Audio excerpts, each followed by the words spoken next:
Chapter 6 Life Processes. Exercise.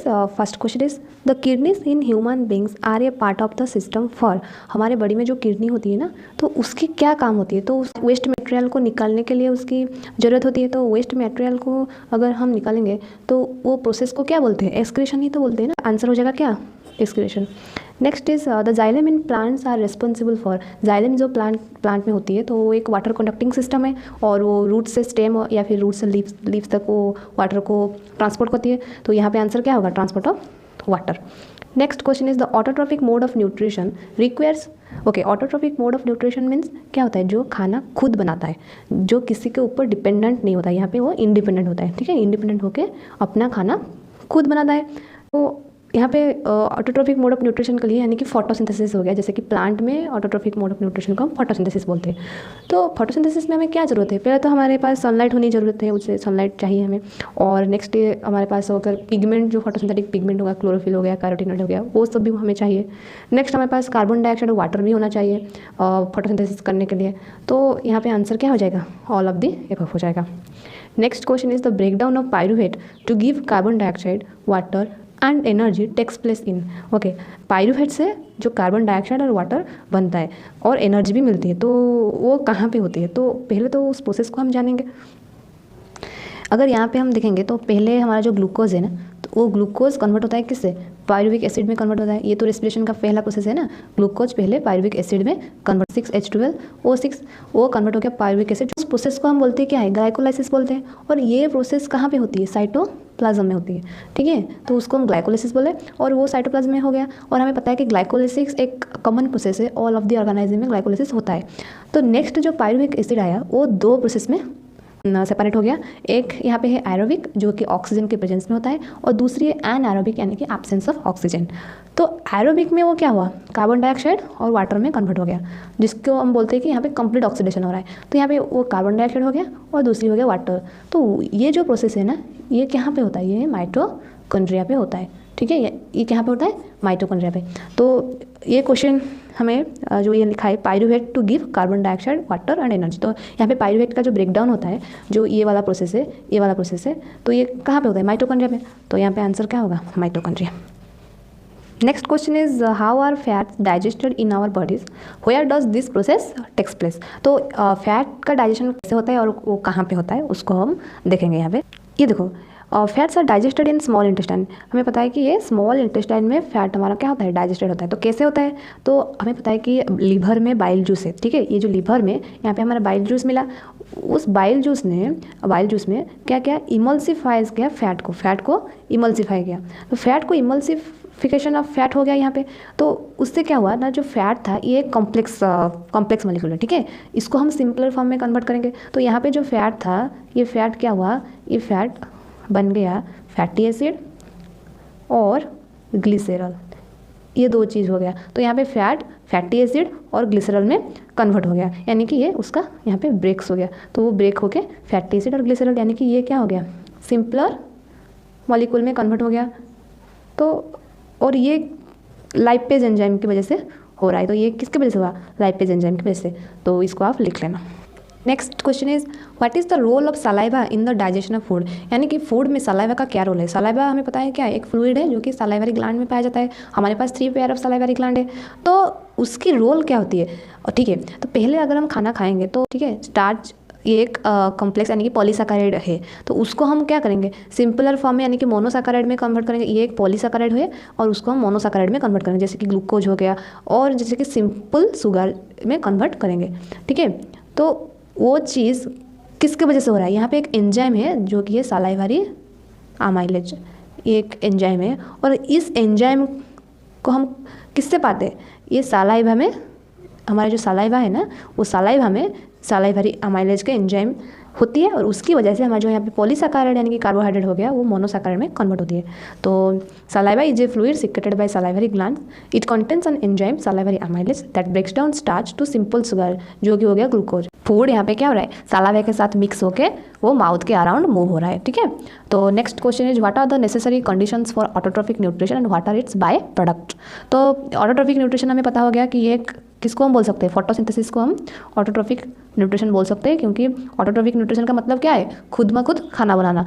तो अपने आप खाना बनाना है, यहाँ पे किसी पर डिपेंड नहीं करना है, इंडिपेंडेंट होकर बनाना है। तो फोटोसिंथेसिस ये किस में होता है, प्लांट में होता है, और प्लांट भी अपना खाना खुद बनाता है, अपना खाना खुद बनाता है। तो उसके लिए हमें पता है कि सनलाइट की ज़रूरत होती है, वाटर की ज़रूरत होती है, और इसेंशियल एलिमेंट जैसे कि नाइट्रोजन हो गया उसकी भी ज़रूरत होती है, कार्बन डाइऑक्साइड की ज़रूरत होती है, और जैसे कि फोटोसिंथेटिक पिगमेंट हो गया, क्लोरोफिल वगैरह, उसका भी ज़रूरत होती है। तो अभी तो हमारा जो इक्वेशन है ना 6CO2 + 6 वाटर, यहाँ पे पिगमेंट आ गया क्लोरोफिल, और यहाँ पे सनलाइट आ गया, इन दोनों के प्रेजेंस में ये एक 6H12O6, जो कि ये क्या हो गया, ये एक ग्लूकोज है, ठीक है, ग्लूकोज हो गया, और यहाँ पे ऑक्सीजन। तो यहाँ पे बाई प्रोडक्ट यानी कि प्रोडक्ट क्या क्या बन रहा है, ये ग्लूकोज एक प्रोडक्ट बन रहा है, यहाँ पे ऑक्सीजन एक प्रोडक्ट बन रहा है।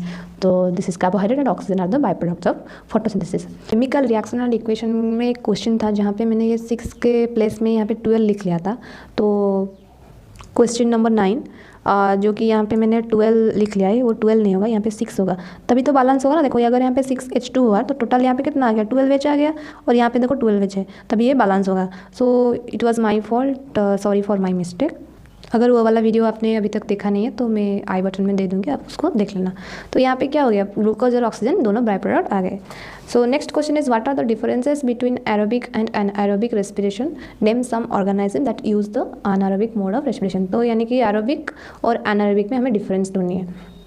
ये देखो ये आ गया एरोबिक रेस्पिरेशन और ये आ गया अनारोबिक रेस्पिरेशन। एरोबिक रेस्पिरेशन में ऑक्सीजन की प्रेजेंस होनी जरूरत होती है, तो यहाँ पे लिखा है मैंने प्रेजेंस ऑफ ऑक्सीजन, जब होगा ऑक्सीजन अवेलेबल तभी ये respiration aerobic respiration takes place होगा। Next anaerobic absence of oxygen, oxygen के विदाउट प्रेजेंस में भी हम इसको इस रिएक्शन को करा सकते हैं। नेक्स्ट है एंड प्रोडक्ट, उसकी कार्बन डाइऑक्साइड एंड वाटर है, और इसकी एंड प्रोडक्ट एक है इथेनॉल और एंड कार्बन डाइऑक्साइड और लैक्टिक एसिड। जैसे कि मैंने बोला था ये रिएक्शन आप देख सकते हो, यहाँ पे क्या हो रहा है, यहाँ पे देखो ये पाइरुविक एसिड आ गया, तो यहाँ पे एरोबिक रेस्पिरेशन ये है ना, माइटोकॉन्ड्रिया में टेक्स प्लेस हुआ, और ये कार्बन डाइऑक्साइड और वाटर दोनों में कन्वर्ट हो गया। तो ये किसका है, एरोबिक रेस्पिरेशन का एंड प्रोडक्ट है, जहाँ मैंने लिखा है कार्बन डाइऑक्साइड एंड वाटर। लेकिन अगर यहाँ पे हम देखेंगे एनारोबिक में ये दो तरह की होती है, एक है फॉर्मेंटेशन, यहाँ पे है ये देखो ये है फॉर्मेंटेशन, और ये है लैक्टिक एसिड फॉर्मेशन। तो यहाँ लैक्टिक एसिड की फॉर्मेशन हो रहा है, और दूसरी है इथेनॉल यानी कि अल्कोहल हो रहा है, और कार्बन डाइऑक्साइड। तो ये एक 3 कार्बन है और 3 कार्बन है, और यहाँ पे इथेनॉल आ गया कार्बन डाइऑक्साइड। तो यहाँ पे पाइरुविक एसिड जो है ये 3 कार्बन होगा, सॉरी ये पाइरुविक एसिड जो है ना ये 3 कार्बन होगा, ठीक है, ये पाइरुविक एसिड 3 कार्बन होगा, तभी तो ये यहाँ पे लैक्टिक एसिड हो रहा है, ये 3 कार्बन का है, तो और कोई बाई प्रोडक्ट यहाँ पे नहीं होगा, सिर्फ लैक्टिक एसिड होगा। और यहाँ पे इथेनॉल जो है, इथेनॉल का फॉर्मूला क्या होता है, C2H5OH, ये एक अल्कोहल है, तो यहाँ पे अल्कोहलिक ग्रुप आ गया। तो ये 2 कार्बन का है, और ये कार्बन डाइऑक्साइड 1 कार्बन, ये भी हो गया 3 कार्बन, सॉरी ये यहाँ पे 3CO2 हुआ, 3CO2, ठीक है। तो ये आ गया, तो यहाँ पे 2 प्रोडक्ट आ रहा है, लैक्टिक एसिड आ रहा है और इथेनॉल कार्बन डाइऑक्साइड। तो यहाँ पे मैंने लिखा है कि यहाँ पे क्या हो रहा है, एंड प्रोडक्ट क्या है, इथेनॉल एंड कार्बन डाइऑक्साइड और लैक्टिक एसिड है।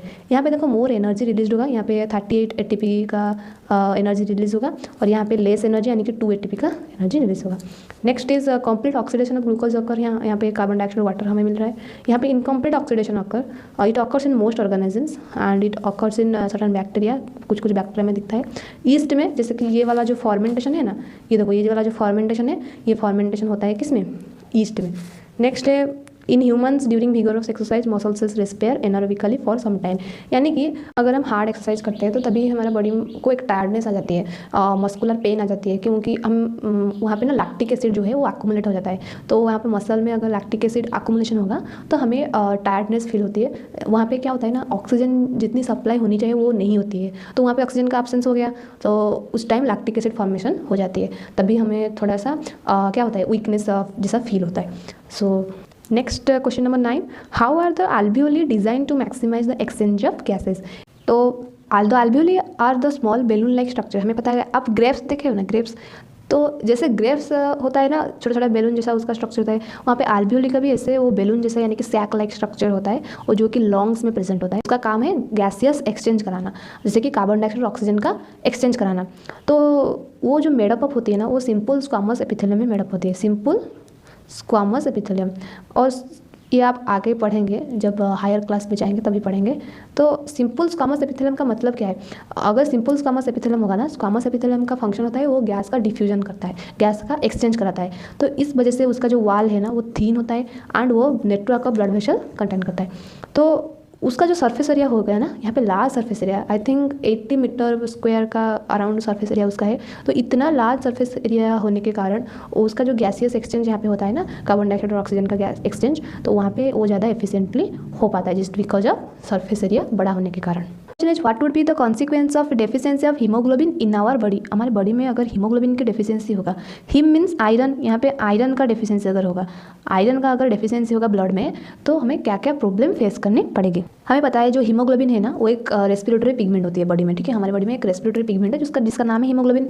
ये कौन सी कलर का है, ये रेड कलर का होता है और ये मेडअप ऑफ आयरन, ये आयरन से मेडअप होता है। हीमोग्लोबिन की डेफिशिएंसी यानी कि आयरन की डेफिशिएंसी हो रहा है। और हमें पता है कि हीमोग्लोबिन जो है ना, वो ऑक्सीजन के साथ उसकी जो एफिनिटी होती है ना, वो बाइंडिंग एफिनिटी बहुत ज़्यादा होती है। और अगर हीमोग्लोबिन की डेफिशिएंसी हो रहा है, यहाँ पे अगर डेफिशिएंसी ऑफ हीमोग्लोबिन हो रहा है ना, तो अल्टीमेटली वो क्या होगा, ऑक्सीजन कैपेसिटी को अफेक्ट करेगा, यानी कि वो ऑक्सीजन के साथ उतना बाइंडिंग कर नहीं पाएगा। तो क्या होगा, यहाँ पे ऑक्सीजन का डेफिशिएंसी हो जाएगा। अगर यहाँ पे ऑक्सीजन कैपेसिटी को अफेक्ट कर रहा है, तो वो ऑब्वियसली ऑक्सीजन का डेफिशिएंसी होगा। और ऑक्सीजन की डेफिशिएंसी होने के कारण एक डिजीज़ है जो कि एनीमिया, जिसे हम बोलते हैं खून की कमी है। तो इस बच्चे में खून की कमी है, हम बोलते हैं ना, उसका मतलब यह है कि वो he is suffering from anaemia. तो एनीमिया से सफ़र कर रहा है, यानी कि उसकी बॉडी में आयरन की डेफिशिएंसी हो रहा है। क्या हो रहा है, आयरन डेफिशिएंसी हो रहा है, यानी कि एक एनीमिया बच्चे के अगर हम उसका ब्लड में दिखेंगे तो वहाँ पे आरबीसी का शॉर्टेज होगा। क्या होगा, आरबीसी का, रेड ब्लड सेल का शॉर्टेज होगा। तो next question is describe double circulation in human beings, why is it necessary. तो डबल सर्कुलेशन होता क्या है, पहले उसको हम समझते हैं। ये देखो ये एक हार्ट का स्ट्रक्चर है। यहाँ पे मैंने हार्ट का स्ट्रक्चर किया, और ये जो है ये राइट साइड है, जहाँ पे लिखा है मैंने राइट एट्रियम, ये है राइट वेंट्रिकल, ये है लेफ्ट साइड, लेफ्ट एट्रियम और लेफ्ट वेंट्रिकल। आप मेरा हैंड, राइट हैंड यहाँ पे है, तो आप इसे राइट नहीं मानना, ठीक है, ये राइट साइड है। क्योंकि अगर हम एक डायग्राम देखेंगे ना, वहाँ पे एक बॉडी देखते हैं, तो उसका जो राइट साइड होता है ना, इस साइड राइट साइड होता है। यहाँ पे देख सकते हो आप, ये उसका राइट साइड है, ये उसका लेफ्ट साइड है। तो यानी कि राइट साइड इधर जा रहा है और लेफ्ट साइड इधर आ रहा है। तो उस वजह से मैंने यहाँ पे राइट एट्रियम यहाँ लिखा, राइट वेंट्रिकल यहाँ पे लिखा, लेफ्ट एट्रियम यहाँ लिखा और लेफ्ट वेंट्रिकल इधर लिखा।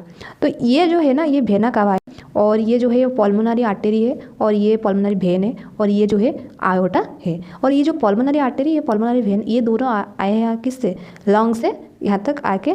ये जो पल्मोनरी आर्टरी है, ये किससे जुड़ा है, राइट वेंट्रिकल के साथ जुड़ा है। देखो ध्यान से, ये है राइट वेंट्रिकल, ये राइट वेंट्रिकल के साथ पल्मोनरी आर्टरी ने जुड़ा, और लेफ्ट वेंट्रिकल के साथ मेरा आयोटा जुड़ा है, यहाँ लेफ्ट एट्रियम के साथ पल्मोनरी वेन जुड़ा है, और यहाँ पे जो वेना कावा है वो राइट एट्रियम के साथ जुड़ा है। तो ध्यान से अगर देखोगे यहाँ पे, ये एट्रियम का मतलब क्या है पता है आपको, एट्रियम का मतलब है टुवर्ड्स द हार्ट, यानी कि हार्ट के तरफ आना है ब्लड को। यहाँ पे देखो, यहाँ पे डीऑक्सीनेटेड ब्लड जो है वो राइट एट्रियम को, मतलब यहाँ पे बॉडी से डीऑक्सीनेटेड ब्लड जो है वो राइट एट्रियम के टुवर्ड्स आता है, मतलब हार्ट के टुवर्ड्स, यहाँ से बॉडी से हार्ट के टुवर्ड्स आ रहा है किसे, राइट एट्रियम, यानी कि वेना कावा से लेकर ये राइट एट्रियम को आ गया कहाँ, डीऑक्सीनेटेड ब्लड आ गया कहाँ से, टिश्यू से यहाँ पे हार्ट को आ गया। यहाँ देखो राइट वेंट्रिकल से जो डीऑक्सीनेटेड ब्लड, ये जो डीऑक्सीनेटेड ब्लड आया ना यहाँ पे, तो ये जो डीऑक्सीनेटेड ब्लड क्या किया, पल्मोनरी आर्टरी के थ्रू ये लंग्स को चला गया, कहाँ, लंग्स को चला गया।